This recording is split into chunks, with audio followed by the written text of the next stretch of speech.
नमस्कार। होलेरी खबरमा यहाँहरूलाई हार्दिक स्वागत छ। म नन्दराम खड्का।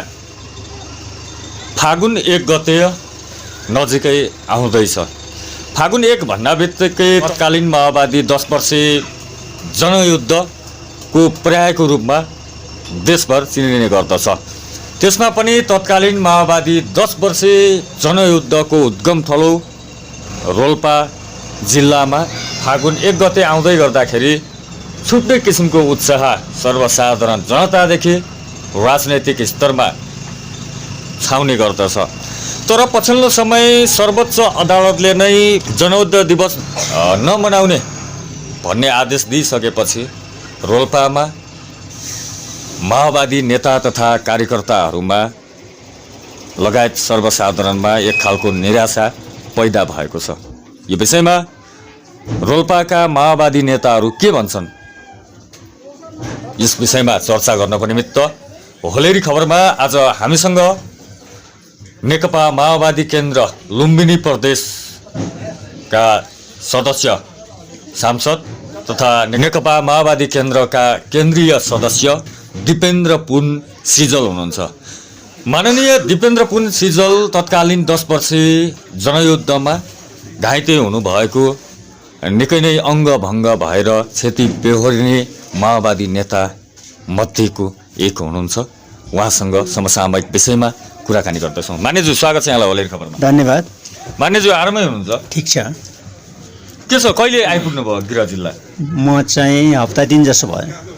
अब फागुन 1 गते नजिकै आउँदैछ। हजुर। फागुन 1 गते भन्ना बित्तिकै यहाँहरूले तत्कालीन समयमा रोल्पाको होलेरी यही स्थानमा भएको प्रहरी चौकी आक्रमण गरेर देशभर सशस्त्र द्वन्द्वको जनयुद्धको घोषणा गर्नुभएको दिन हो। तर यसपटक सर्वोच्च अदालतले यहाँहरूको त्यो महान इतिहास होइन जनयुद्ध मनाउने आदेश बदर गरिदियो। त आदेश दिनै दिएन। होइन, अब यसको अलिकति अघिल्लो पृष्ठभूमि पनि तपाईँले यहाँ चाहिँ उम्काउनु भयो। 52 साल फागुन 1 गते हामीले अब सशस्त्र जनयुद्ध कथित शान्तिपूर्ण काललाई भङ्ग गरेर न्यायपूर्ण युद्धको सुरु गरेको दिन हो। र त्यो न्यायपूर्ण युद्धले हामीलाई आज जुन स्थानमा सङ्घीय लोकतान्त्रिक गणतान्त्रिक दिनमा ल्यायो, यसमा हामी चाहिँ के अरे 29औं वर्ष पार भइसकेको छ। यो 29औं जनयुद्ध दिवसको अवसरमा म सबै अब रोल्पा र नेपालीहरूलाई शुभकामना व्यक्त गर्न चाहन्छु। र अब आज तपाईँले होलेरी खबरबाट अब यो अन्तर्वार्ता लिइराख्दा मैले 52 साल फागुन 1 गतेलाई पनि सम्झिरहेको छु। कसरी सम्झिनुहुन्छ? त्यतिखेर चाहिँ म यो होलेरीको यो 11 नम्बर इलाका थियो। पञ्चायत कालदेखि यो बहुदल कालसम्म चाहिँ 11 नम्बर इलाका थियो। यो 11 नम्बर इलाकाको इन्चार्ज थिएँ म। र मैले यो होलेरी चौकी 3 महिनासम्म सर्वे गरेको मैले। र अब अन्तिममा हामी चाहिँ 35 जना दस्ताले होलेरी चौकीमाथि आक्रमण गरेको, त्यसमध्ये म एकजना थिएँ। र हामी त्यो अब 30 गते राति हामी चाहिँ माथि गढी लेकमा बसेर अनि हामी चाहिँ 1 गते राति यहाँ चाहिँ आक्रमण गरियो। र अब हामीले चाहिँ अब त्यतिखेर चाहिँ अब मान्छेको प्रहरीहरूलाई अब नमार्नु भन्ने हामीलाई निर्देशन थियो। त्यहाँ भएको हात हतियार खर्खजना मात्र लिएर आउनु भन्ने थियो, त्यो सम्भव भएन। र हामीले त्यतिखेर चाहिँ यहाँ भएको जिलेटिन अब त्यो आवश्यक सामग्रीहरू लिएर गयौँ। र अब त्यो 52 साल फागुन 1 गते स्वयं म चाहिँ अब यो होलेरीको इन्चार्ज र अब मेरो टोटल सर्वे जिल्लाभरिमा धेरै ठाउँमा सर्वे भएका थिए र मेरो सर्वे चाहिँ सबैभन्दा उपयुक्त सर्वे भएर यहाँ चाहिँ आक्रमण भएको। र अब त्यहाँबाट यहाँसम्म आइपुग्दा थुप्रै अब नेपालको राजनीति उठलपुठल भएर आजको दिन सम्भव भएको हो जस्तो लाग्छ। त्यसकारणले यस अवसरमा म सबैलाई चाहिँ शुभकामना दिन चाहन्छु 29औं जनयुद्ध दिवसको अवसरमा। माओवादी तत्कालीन माओवादी 10 वर्षे जनयुद्ध दिवसलाई राज्यले स्वीकार गरेन। तर यहाँहरूले पनि तत्कालीन माओवादी जनयुद्धको निशानी मेटिँदै गइराख्दाखेरि पनि होइन त्यसलाई मेट्नुपर्छ भन्नेतिर मौन समर्थन गरेको जस्तो देखियो नि। मान्यज्यू, अहिले तत्कालीन 10 वर्ष जनयुद्धको बेला तपाईँहरूले आक्रमण गर्नुभएको प्रहरी चौकीनिर एउटा शान्ति स्मारक भनेर निर्माण गरिएको छ। त्यो तोडफोड भएको छ जीर्ण बन्द गएको छ। संरक्षणमा यहाँहरू कसैको पनि ध्यान गएन नि। ठिक हो, त्यो पर्यटन अब राज्यकै तर्फबाट त्यो पर्यटन भएको हो। त्यो चाहिँ माओवादीले निर्माण गरेको पनि होइन, त्यो गाउँपालिका स्तरबाट त्यो निर्माण भएको हो। त्यस कारणले अब त्यसलाई पचाउन सक्ने नसक्ने एउटा कुरा हुन्छ होइन। अब मैले यहाँसम्म चाहिँ तपाईँले जनयुद्ध दिवस अब आज बिर्सिने गएको जुन सन्दर्भ ल्याउनु भयो, माओवादीको पार्टीको तर्फबाट यसलाई चाहिँ वर्षेनी यसलाई मनाउँदै नै आइरहेको छ। पार्टीको तर्फबाट राजकीय हिसाबले मनाउने कुरामा चाहिँ गत साल सबभन्दा पहिले बागमती प्रदेशले बिदा दियो होइन। त्यसपछि आएर विभिन्न गाउँपालिकाले दिइराखेको अवस्थामा फेरि चाहिँ अब अहिलेको प्रधानमन्त्री अध्यक्ष कमरेड प्रचण्डले पनि अब राजकीय हिसाबले फागुन 1 गतेलाई बिदा दिएपछि छोटो गाउँपालिकाले दिइराख्नु परेन, प्रदेशले दिइराख्नु परेन, त्यसो भएको थियो। तर अहिले आएर बिचमा चाहिँ फेरि चाहिँ अब सामान्य सर्वोच्च अदालतले अब त्यो बिदा चाहिँ अब खारिज गरिदिएपछि अब हाम्रो आफ्नो त तर्क त हुँदै हुने भयो होइन। हामीले त्यो हुनुपर्छ भन्ने मान्यता राख्ने भयौँ, तर सर्वोच्च अदालतले नै अब त्यो चाहिँ यसलाई मान्यता नदिएपछि त्यो निर्णयलाई पनि मान्दै र पार्टीगत रूपले अब ले मनाउँदै गर्ने र राजकीय रूपले पनि यसलाई चाहिँ अब मान्यता दिनुपर्छ भन्ने हाम्रो मान्यता त रहिरहेको। मान्यज्यू, अब जस्तै यहाँले जनयुद्ध दिवस मनाउनुपर्छ भन्ने कुरालाई चाहिँ तर्कमा चाहिँ जोड दिँदै गर्दाखेरि अहिले घोराई होलेरी शहीद मार्ग, यो शहीद मार्ग 29 किलोमिटर शहीद मार्गको हालत छिया भएको छ। तत्कालीन माओवादी जनयुद्धको बेलाका शहीदलाई सम्बोधन गरेर यसको नाम शहीद मार्ग राखिएको छ। खै माओवादी केन्द्र आज राज्य खै तपाईँहरू कहाँ हुनुहुन्छ मान्यज्यू? होइन, यो राज्यको तर्फबाट सम्बोधन भयो त।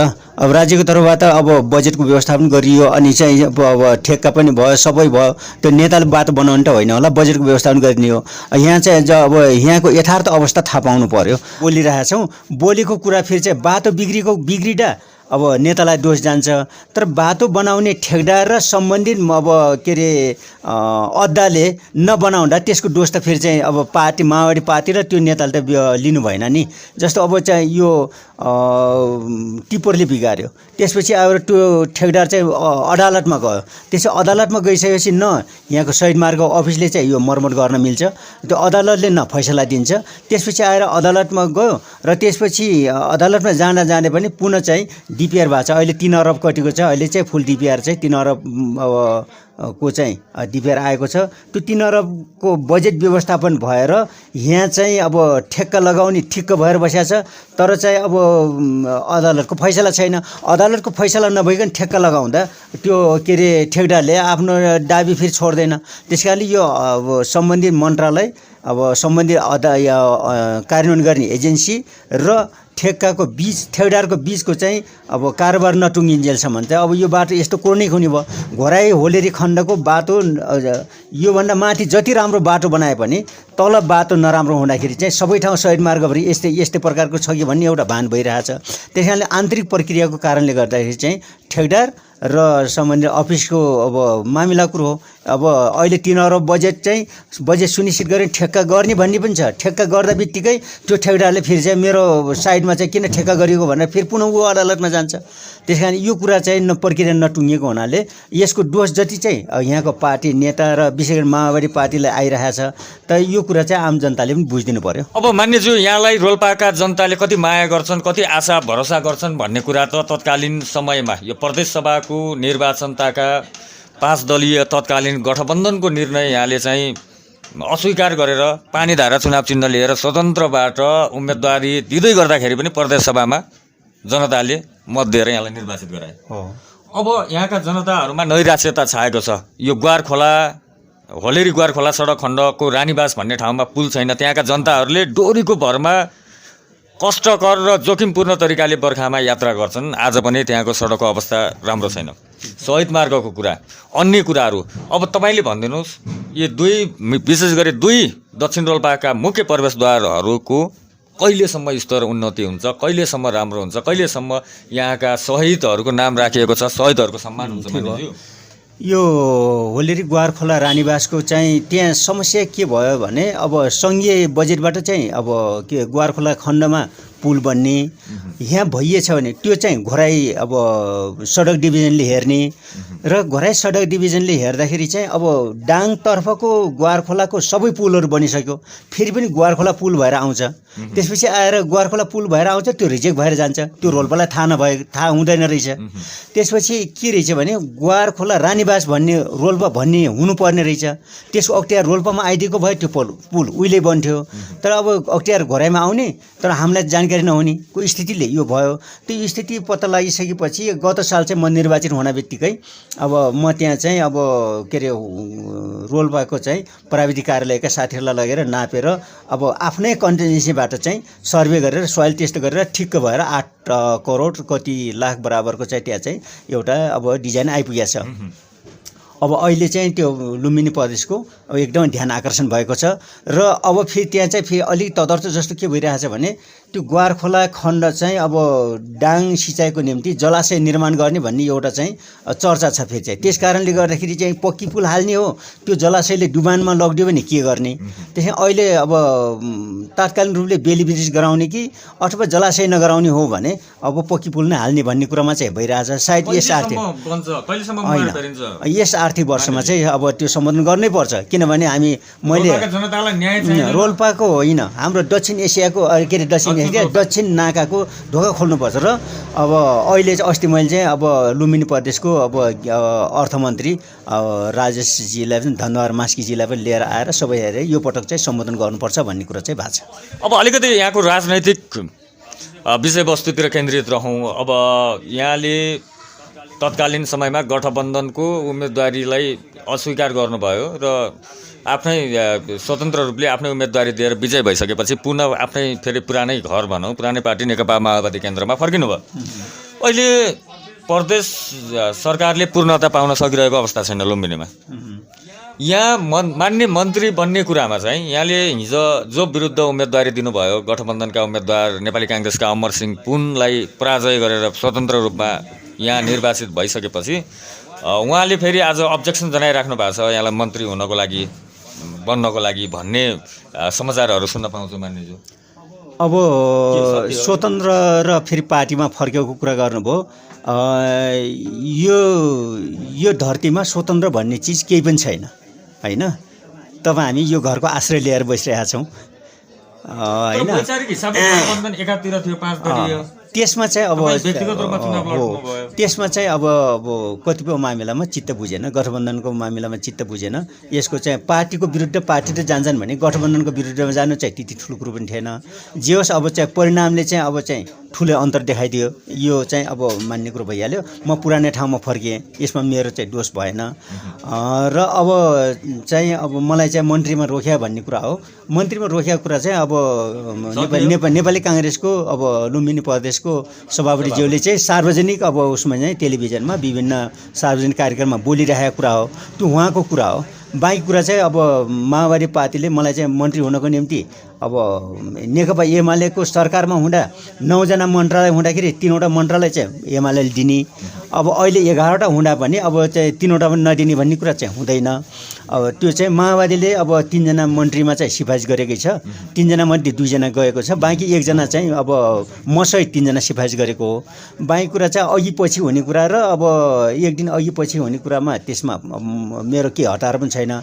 अब अर्को कुरा चाहिँ मन्त्री नभई नहुने पनि फेरि मलाई चाहिँ जरुरी छैन, किनभने मन्त्री भएकाहरूको भन्दा अब कयौँ कुरामा चाहिँ अब संसदमा आफ्नो प्रस्तुति ह्यान्डलिङ त्यहाँको चाहिँ निगरानी गर्ने कुरामा चाहिँ मेरो चाहिँ अब तल छ जस्तो लाग्दैन मलाई।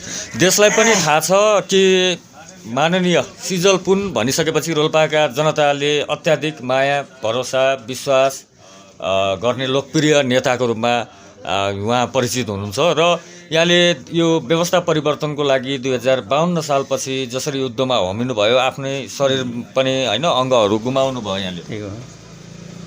तर माओवादी युद्ध लडेका सर्वहारा वर्गको नेतृत्व गरेका दलाल पुँजीपतिहरू विरुद्ध लड्ने भनेका धेरै माओवादीहरूको जीवनस्तरमा काया पलट आयो, जनताको अवस्था जिउका तिउ रह्यो। आज पनि शहीद परिवारहरूको चित्कार छ, न्यायको गुहार मागिरहेका छन्, जनताहरू ऋणको भारीमा चुर्लुममा डुबिरहेका छन्। यहाँहरू साँच्चै समानताको लागि युद्ध लड्नु भएको थियो कि के लड्नु भएको थियो? होइन, यो अहिले पछिल्लो चरणको परिवर्तनको मुख्य वाहक माओवादी भएको हुनाले यो प्रश्न गर्नु स्वाभाविक छ। तर चाहिँ परिवर्तन त योभन्दा अगाडि पनि धेरै पटक भयो त। त्यसपटक भयो 7 साल भयो, 46 साल भयो, अनि चाहिँ अब 17 सालमा राजाले म गर्छु भनेर जिम्मा लिए होइन। चाहिँ अब 46 सालपछि भयो, त्यसो 64 पछि यो आयो। तर चाहिँ व्यवस्था त धेरै पटक परिवर्तन भयो नि। तर त्यहाँदेखि यहाँसम्म जनताको अवस्था त कहिले पनि परिवर्तन भएन। त्यस कारण यसमा अहिले चाहिँ माओवादी पार्टीप्रति अलि अपेक्षा राखेर कुरा गर्नु स्वाभाविक हो। नेताहरूमा चेन्जेस आयो भन्ने हो, म यी भन्दैछु 7 सालमा परिवर्तन भयो। 7 सालभन्दा पहिला राजा र राणाहरूको हालिमाली थियो। 7 सालमा परिवर्तन भइसकेपछि त्यहाँ त्यो हालिमालीमा काङ्ग्रेस कहीँ समाहित भए जस्तो भयो होइन। 46 सालमा परिवर्तन भयो। अब काङ्ग्रेस राजा राणा र काङ्ग्रेस हालिमाली भइरहेको 46 सालपछि 48 सालपछि एमालेको त्यो हालिमालीको भागीदारी भए जस्तो भयो। त्यसपछि आएर काङ्ग्रेस एमाले राजा राणाको हालिमालीमा 64 सालपछि फेरि माओवादी पनि थप्या जस्तो भयो। र त्यसमा चाहिँ केही चाहिँ फिगरहरू त्यस्ता अलिकति अब जनताले नाङ्गो आँखाले जे देख्छन् त्यसको प्रतिक्रिया चाहिँ आइरहेको छ, जो तपाईँले भनिराख्नु भएको छ। भन्दाखेरि दिवस नजिकै आउँदै गरी समीक्षा गरौँ, कसरी भयो माओवादी नेताहरू रातारात धनी हुने? हिजो दुर्गम गाउँमा जन्मिएका नेताहरू आज सुविधा सम्पन्न सहरमा बस्न सक्ने हुने, जनताको हालत उही भइराख्ने सर्वहारा वर्गको लागि लड्नु भएको। सुविधा सम्पन्न भन्दाखेरि चाहिँ अब अहिलेसम्म चाहिँ अब मुख्य नेतृत्वको कुरा गर्दा प्रचण्डले डेरा लिएर बस्नु भएको छ। अब चाहिँ प्रधानमन्त्री भएको मान्छे कटेरोमा बसेर चाहिँ कार्य सम्पादन गर्ने कुरो भएन होइन। अब 10वटा 15वटा गाडी घोडा अटाउने ठाउँ चाहियो, त्यस्तो डेरा लिनु पर्यो। बाँकी चाहिँ निजी घर हालेर चाहिँ अहिलेसम्म बस्नु भएको छैन भन्दाखेरि चाहिँ यतिको मोरल त अन्य पार्टीहरूको त रहेन त। अन्य पार्टीहरूको त अब देखेन नि, आफ्नो निजी घर लिएर निजी आलिसान बनाएर त बसिरहेको छैन। डेरा लिएकोमा चाहिँ आलोचना भइरहेको छ। त्यसो गरेर त टेन्ट टाँगेर प्रधानमन्त्री भएका मान्छेहरू बस्ने भन्ने कुरो त यो सन्दर्भमा मिल्दैन। त्यस कारणले गर्दा जे हो त्यहाँबाट चाहिँ हाम्रो कुरा सुरु गर्नुपर्छ। राज्यले स्वीकारे पनि नस्वीकारे पनि जनयुद्ध इतिहास न मेटाउन सकिन्छ न बङ्ग्याउन सकिन्छ। जनयुद्ध दिवस नजिकै आउँदै गर्दाखेरि, फागुन 1 गते नजिक आउँदै गर्दाखेरि मान्यज्यू, अन्तिममा हामी तपाईँलाई यहीँ होलेरीमा तत्कालीन समयमा 2061 सालमा राज्य पक्षबाट ज्यान गुमाउनु भएको शहीद परिवार वामदेव विकको परिवारको अवस्था के छ एकछिन बुझौँ। आउनुहोस्, वस्तुगत रूपमा जाउँ। यहाँले सम्बोधन गरिदिनुहोस्, उहाँहरूको समस्या के छ?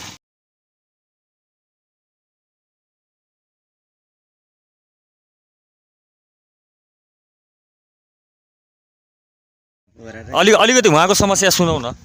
ठिक छ, के छ मान्यज्यूसँग आज अब जनयुद्ध दिवस चाहिँ साथीहरू चाहिँ सहिद हुनुभयो, हामी चाहिँ आडा मात्र भयौँ। अब हामी पनि हाट काट्न गयो, सबै चाहिँ ध्वस्त भइयो। तपाईँको उहाँहरूसँग चाहिँ पोखिराख्नु भएको रहेछ। अब हामी 29 वर्ष भइयो जनयुद्ध सुरु गरेको पनि। त्यसपछि आएर तपाईँसँग पनि केही गुनासो छ भनेर चाहिँ साथीले भने हुनाले भेटौँ न त। बताउनु चाहन्छ, नेता आउनु भएको छ, मान्य सांसद आउनु भएको छ, के छ तपाईँको समस्या? समस्या त शहीदको के समस्या छ भन्ने कुरा त शहीदको अब ठिक छ। मलाई मेरो गुनासो के हो भन्दाखेरि पार्टीमा हिँडेर झोला बोकेर सके मारमला नसके मोरमला भनेर हिँड्ने हो कि त्यो बेलाको भन्ने कुरा। मेरो श्रीमान त सर्वसाधारण एउटा पल्लीदार पेसा गरेर खाने मान्छेलाई माओवादी केही कारणले मर्नु पर्यो।